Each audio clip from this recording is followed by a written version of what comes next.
Welcome back to our International Students and Studies episode 13, and we have our special guest drive from Houston to San Angelo, James. How are you? I'm doing all right. It's quite a long ride up here, but I enjoy it. Very beautiful all the way up. How was your drive from Houston to San Angelo? Well, as you know, I used to have a Mercedes, and now I transferred over to a Tesla. Yep. So stopping by every charging station, it extends my trip from about 6 hours to about 6.5 to 7 hours, depending on weather and preconditioning the battery. Yep. But the nice part is autopilot. So shout out to autopilot. It helps out a lot, and it makes the trip that much smoother. So. That's awesome. Well, he's an ASU alumni. He graduated from ASU, and now he's in Rice. Yes. How is that going? It is going great. I graduated from ASU last year, May 2024, in a bachelor's with intelligence and analysis. So shout out to, the Intel people. Yep. And then I moved over to Rice. I got accepted, and now I do Master's of Global Affairs over there. I just about to finish up my first year. It's only a 2-year program, so it's been great. I've gotten a lot of great offers between NASA and other government agencies. Yes. So it's been amazing. I mean, to be fair, I do have a cyber background, but the Intel definitely helped out from ASU. It opened my mind to a lot more ways of thinking, and I mean, ASU is a hidden gem. I absolutely love it here. Wow, that's amazing to hear.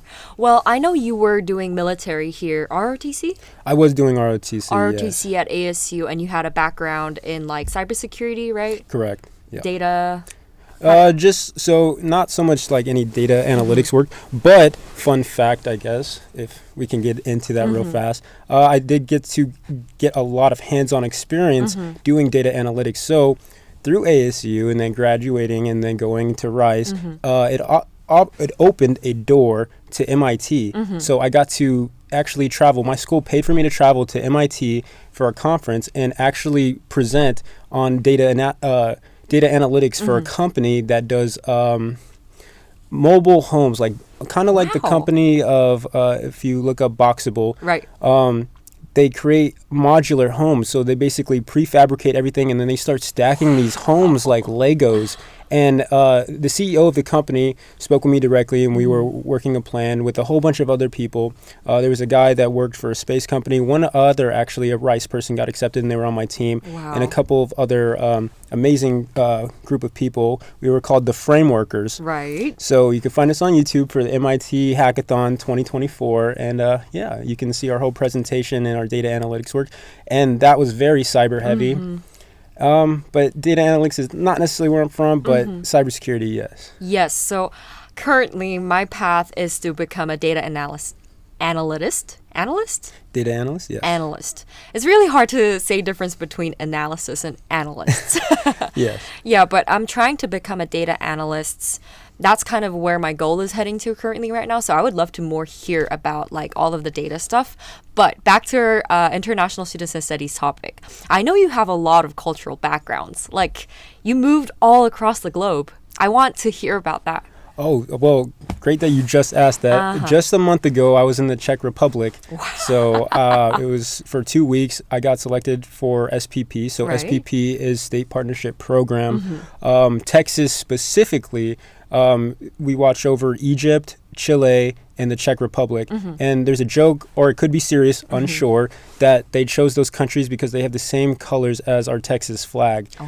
So those are our NATO partners. Right. And I was actually supposed to go to Egypt this month, but I canceled because I have finals and stuff. But I mean, here I am, so I don't know. But I was actually in the Czech Republic about a month ago. I was helping the Czech Army set up their cybersecurity infrastructure. I was working with a purple team, so we were doing attack and defense maneuvers, and we were learning a lot very, very quickly. We had to first week we were setting up and touring where we were staying, and then the second week it was just full on, hey, ready to execute whatever the mission was for attacks or defense on. We were still on a closed network, but just them getting their hands on and learning how to attack and defend their networks. And it was a really great opportunity, met really great people. I got to meet the Czech Army general, the 1-star, and they're just standing up their cyber infrastructure, which is amazing. I think they go by the 93rd or the 94th cyber squadron or cyber unit. I'm not sure how they would pronounce it or how they would go about it, but it's really awesome to be in a group of only 4 people selected to go to this thing. So there was one guy from Nebraska, the rest were from Texas. So the funny part is it's a very niche thing. So there are 3 Army guys. I was the only Air Force guy there. So look at you. Yeah, and it was funny enough, the major's like, hey, this guy's Air Force, he needs a bougier room. So out of everyone that I went with, the 4 guys, I had a balcony. So wow. You only had the balcony. Yeah, I was the only one with the balcony, and these guys were like, wow. And it's funny because the other guys smoke and I don't. So the irony of that. But I enjoyed waking up in the morning and stepping out on the balcony and just seeing a whole different style of living in the Czech Republic. And it was such an awesome feeling and really getting to know the culture. Actually, a lot of them, some of them gave me patches. Some of them were like, hey, go try this restaurant, and we would go out and try it. One of them like, hey, just go to this bakery and go try their bread. It was absolutely amazing. It's like, I don't know, there's something about European bread that I just love. Yeah, it's I don't know where the camera, but if you guys are watching, it's so soft, it's so good. The moisture, the texture, everything, love it. James, I'm seriously so happy for you because I've been friends with you for quite a while now. And, you know, last year you were graduating at ASU, and now, like, look at you. Like, you're having, like, awesome opportunities, meeting so much good people. And you look way much more happier. And I'm so happy for you, genuinely. Thank you. Seriously. Thank you.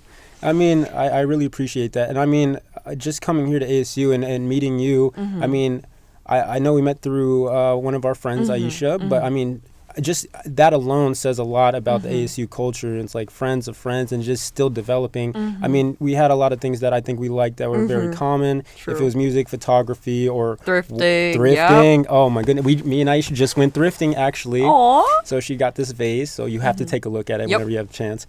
And it's just been a very diverse home. I feel like that's what ASU provided, and I think learning a lot about the people here translated to traveling and just learning to appreciate and understand other people's cultures, and it's absolutely amazing. Yeah, it was a really honor to meet you because you have so much diverse background, and you always have these interesting stories. Like he does photography. If you guys didn't have it, take a look at his camera. Can you show them? Yeah, I just brought this old little film camera. They just made a new model, so this is the Instax Wide 300. Now they're at the 400, but I mean, if Jane wants to show you, I think this photo came out great. It came out really great. I don't know if it can like focus on the camera, but I'll show you guys later. But he just took a photo of me. I really love his camera. He has like a bunch of different things that I don't even know about, but he's a wonderful photographer. Oh, thank you. Aisha has been a wonderful model, and he took modeling photography for her as well. Yeah, he has a really interesting background. James, where are you originally from? So I'm actually from San Angelo. Yeah. No way. Yeah, I was born here in San Angelo. Seriously? Yeah. You're not joking, right? No, I was born off Knickerbocker, the hospital right there. Yeah, I don't know what it's called now, but I think it was called Community. Now it's Shannon. Yeah. So when it was called Community, I was born there. James, I thought you were from England or something. No, I grew up in England. So yes. Yeah. Oh my goodness. Yeah, I was born here. I left when I was like 1. So I made a joke when I first moved back here because I came from Las Vegas. I was like, wow, it only took me 24 years to come back because I was 24. Crazy. And now I'm 26. Oh so, my God, look at you. Yeah, time flew by. No way you're from San Angelo. Yes, small San Angelo boy, yeah. Oh my God. Yeah. So you were born in San Angelo, Texas. You moved to England immediately. So I moved to England when I was in first grade. I remember my father, he walked in the door. School wasn't even over yet. It was finishing up the year, but we still had classes left. And he's like, hey, we're going to go. And I was like, oh, this is weird. Like, he's here early. I never went back. So I felt so bad for Miss Evans. That's her name. I still remember her. She was the sweetest old lady that I ever met. And funny enough, too, my kindergarten teacher, I was in line with a new restaurant that was opening up in San Antonio when I came to visit my family. And she was right behind me. She's like, I recognize your big ears from anywhere. You're James Galán. And I was like, she remembered me. And my mom and her used to be best friends. So it was so funny to see my kindergarten teacher just a year ago, too. Look at you. Oh, my God. So you grew up in England. How was that? So yes, when I left, so I was in San Antonio when we moved. So from second grade all the way to sixth grade, my whole childhood, pretty much going into middle school, just 2 years, but that's a different story. But so from second grade to sixth grade was an amazing experience. That's where my passion for photography really came. But we'll start first kind of in second grade. I was a big fan of dinosaurs because my second grade teacher, her husband was a paleontologist, and she was like really into that as well. So she would always bring her husband to school, and sadly he passed away about a year or two ago, but he was a big mentor of mine. He actually invited parents and students to their house, and it was like a museum. They would have like big fossils and big crystals, and you would have been like, oh my god. Yes, it was so, as a child experience. Yes, it was just so impressive. I'm like, wow, these are like things that you see in a museum, but this is what this guy does for a living. Right. And it stemmed my passion for history too, and I recently purchased my first ancient artifact from Egypt. But we'll go back. So growing up in England still, it also gave me a chance to dive in again. I mean, only being like 6, 7 years old and experiencing a whole new culture. People speaking British was foreign to me, and driving on the opposite side of the road was like a huge shock for me. I'm like, this is strange. So no offense, but it was just coming as a kid, it's like, wow, okay, this is different. And through third grade, my sister's teacher requested me to be in her class because she knew I liked fossils and crystals, and I was learning rapidly. So my sister's teacher specifically asked for me to be in her class when I was like in fourth grade. That's amazing opportunity. It was awesome, but she was really mean. So, but I think it made me a strong person, and maybe she did that on purpose. A little bit of a personality growth, Yeah, I think she was pushing me to be a better me. So shout out to her. Her name is Miss Sullivan, so thank you, Miss Sullivan. There was an amazing third grade teacher I had, and his name was Mr. Gazard. He would travel from London every day by train. He said he would wake up at 3:30 in the morning, catch a train, and he would be where he needs to be at our school. And that I thought that was amazing. And then there was another teacher named Mr. Scott, amazing guy. I think he was awesome. And then going into fourth or fifth grade, I had the same teachers because our school was so small, so they went from third grade to fifth grade, so I had Mr. Gazard again. And then I moved, and funny enough, our school was so small that they had a middle and high school together, so when I was in sixth grade, for the only time ever, me and all my siblings were at the same school. So it was called Alconbury Middle High School, and we were dragons. So all my sisters are 3 years apart, so 32, 28, 26. So we all went to the same school, and you guys are all siblings. And it was funny because we have a pretty big family. Most standard military families are not that big. So they'd be like, oh, Galán, and then you just hear it echoing throughout the hallways. They'd be like, Ashley, Stephanie. Oh, sorry, but that you guys are name dropped in here. And it was really cool. My sisters weren't too embarrassed by me or anything. I know I was dorky back then. I was a little skater boy. And that in England, okay, so I'm about to rattle myself. I found a camera at a skate park. And that is where my passion for photography was found. Someone left it was like meant for you. Yeah, it was literally sitting up on a ramp perfectly. It was a little flip HD camera, one that Frank Ocean talks about. And I picked it up and I just started filming and doing photography. Oh my God. God. Then I saved up a lot of money, and I don't know why I didn't just buy a camera, but I bought a mini laptop. And I used to carry a mini laptop around and film with it. That's so cute. That's adorable. Oh my goodness. If you can think of the small little mini laptops and the quality, the quality wasn't even great. I would make videos off of that. And I'm like, why didn't I just carry the camera that I found? But I bought a laptop because I thought it might be more universal because I can use that camera now, and my laptop had a camera, and then I could just edit on there. Yeah. So that's where that started. And then my mom got a really new laptop at the time, and it had editing software, so I started learning that way. And then when I finally moved out in England, back to North Dakota, I got really popular there, like extremely. So one of my friends, actually, Taylor, she just came from New York to visit me in Houston. And we were going through friends in common. We had like 892 friends in common. Oof. Like I was spread from North. That's a whole town. Yes, it was. So it was from Grand Forks, North Dakota, to basically this called West or East Grand Forks, which is in Minnesota, and then Fargo, which is about an hour away from Grand Forks. And I used to go to these things called the Dippin' Dances, and it's like a really popular thing that our radios used to host.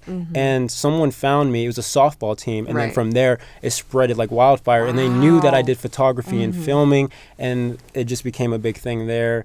And then once I moved from North Dakota, moved back to San Antonio, I went to Warren High School for a little bit. Nothing too crazy there. Then I got picked up to go to a private school, St. Anthony's, and then that's where I really learned and honed in my photography and filming skills and my video editing classes.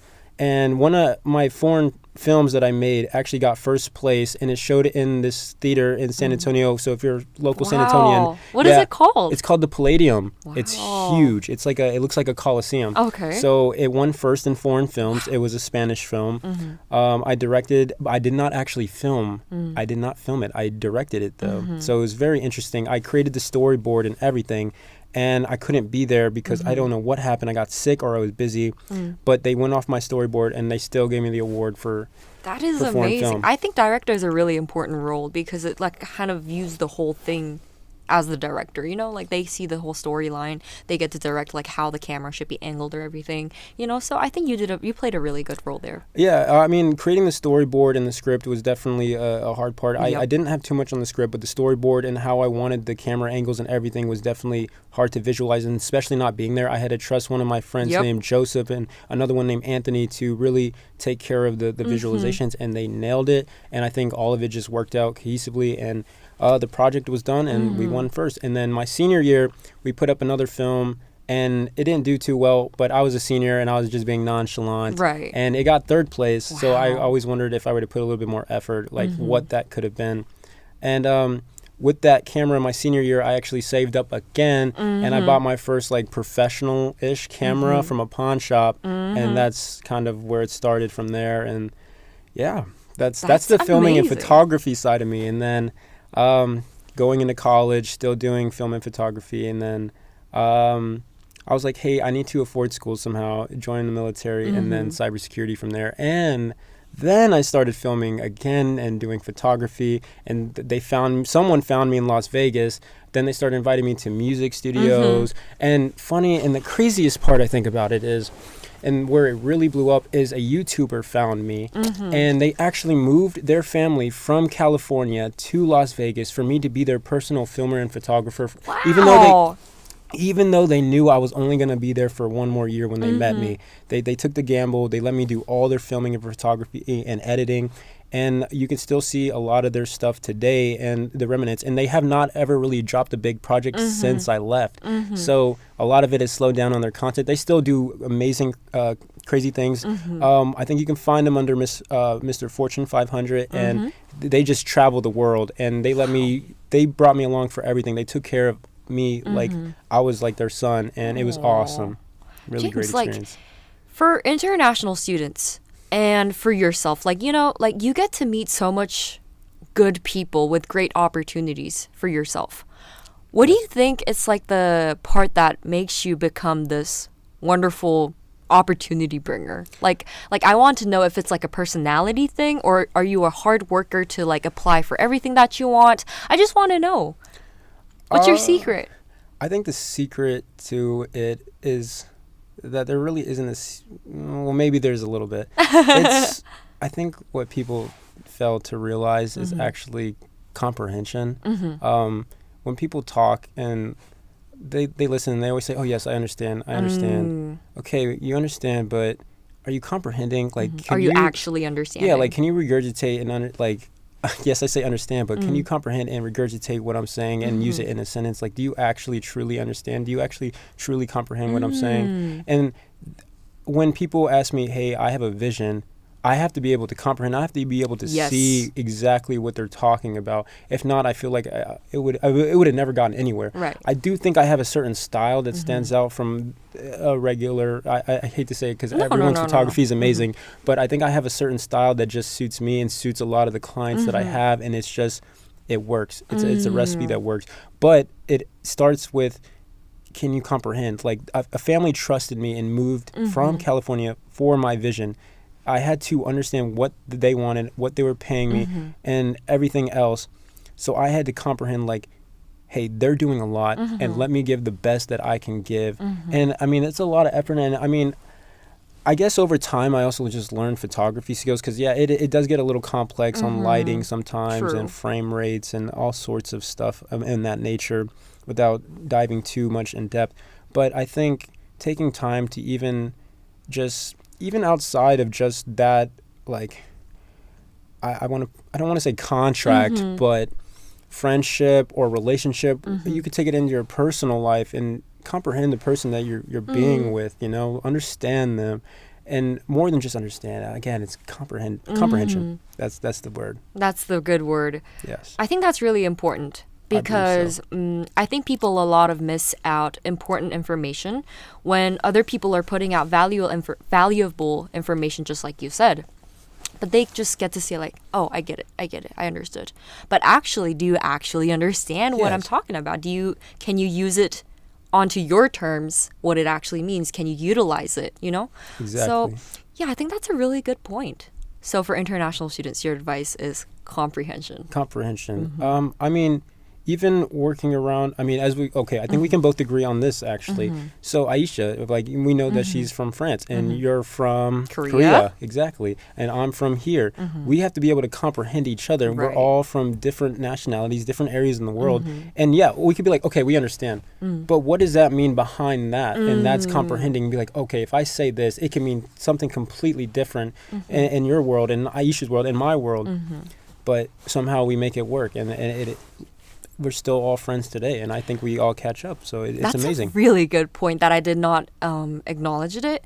I think the reason why we are good friends to this term is because we do have different cultural backgrounds, but we actually understand what's going on behind. Like, there's a history of it. There's a reason why this religion should be understood. There's a reason why this action should be understood. There's all sorts of understanding behind it.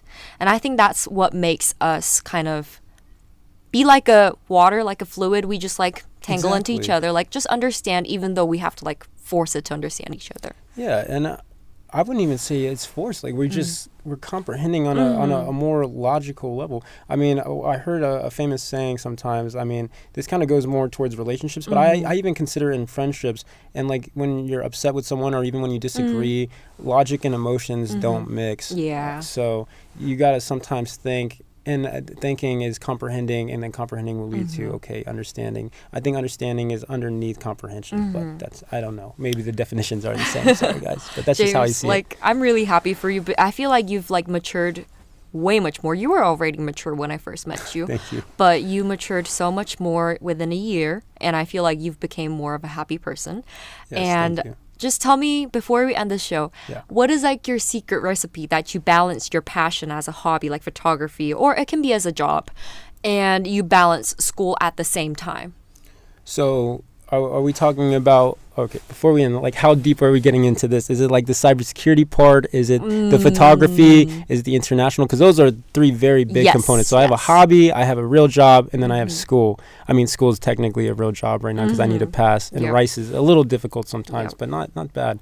But so what would be your definition on that before I... We don't have too much time to go too much deep. But it's like a personal question. I'm currently having a hard time managing school, which is for my career, data analysis. And I am doing content creation on my own and trying to... I've seen it, and it's amazing, by the way. Thank you so much. I try. Even though it's only Check it out, guys. Thank you. It's it goes really well on Instagram. It gets thousands of views. But other parts, TikTok or YouTube, it's just, I'm still balancing it. But I'm having a hard time what I actually enjoy and what I have to force myself to study as a data analyst. So I guess we can run this pretty quickly. So if we're trying to balance, maybe let's just say we'll break it down in just two things. We'll move photography out, and I'll actually jump into cybersecurity for the data analytics part of this a little bit. I am not a data analyst again, but maybe what you could do in trying to use some sort of cyber technique to this is yes, your content creation is amazing, and if it's getting thousands of views already, I know you know how to use those data analytic tools on Instagram and paying attention to those. That's why I was interested at the first place. Yes, those algorithms right there, and if you can somehow crack that code, I don't know myself. I think the other people that I do work for, they know it, and they do give me a shout out, and I network that way. But when it comes to trying to balance that in school, my real work, it's a little bit of much because I travel once a month every time for work, and then school also plays a role. And when I went to the Czech Republic, it actually took me out of school for 2 weeks, and I traveled to Europe on a whim. But I couldn't pass up the SPP program opportunity, and then going to Egypt again in August. So I'm very excited, and to balance all of that out, and if I can give any sort of advice or guidance, is make sure the opportunity is worth it sometimes. Really play your cards right. Not every opportunity is a great opportunity. There's always good opportunities, but make sure it's a great one. I had two things on the, like, two doors to choose from recently. I could have gone to Germany or take an offer for a job. And somehow the Germany one just did not end up working, and 2 days later this offer came up, and it is the number one thing I wanted since I came to ASU. I was like, I want to be here, I want to work there, I'm going to do anything I can, I want to go to Rice because I think I can get them there. And lo and behold, I met them at Rice. They had to leave early because there was some sort of threat. Actually, they messaged me just a few weeks ago, and they're like, hey, do you remember us? And everything worked out. Wow. So I would say sometimes just be patient, play your cards right. Great things will happen if you have a positive mindset, and just, patience, comprehension, just all of that. I think that is the recipe. That's an amazing message. I think patience definitely follows along the way if you're trying to put some effort out there, whatever it is, passion, hobbies, whatever it is. But James, you have set a high standard for ASU alumni. And I'm really proud of you that you got entered into Rice and follow your passions as well. And the time is up, but thank you so much for your wonderful advices. And follow James at Real James Galán. Yep. On Instagram. He's a wonderful photographer. You can definitely hit him up for like work offers or anything. But thank you so much for coming here, and I hope you have a wonderful day. Thank you. You too. Bye. Go Rams. Go Rams.